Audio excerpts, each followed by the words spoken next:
Compare చేసుకుని మాట్లాడగలిగి ఒక కొంతమందిని ఒప్పించగలిగాడు, ఒప్పించగలిగాడు. అంటే చాలా నాలెడ్జ్ కావాలి నొప్పించకుండా ఒప్పించడం అనేది. మరి అంత జ్ఞానవంతుడు చాలామందికి అతను ఒక ఆత్మలాగా అయ్యాడు.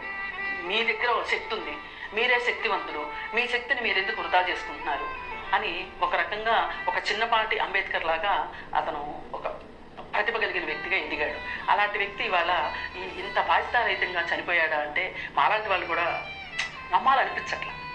ఇప్పుడు మాట్లాడడం వేరు, జ్ఞానంతో మాట్లాడడం వేరు.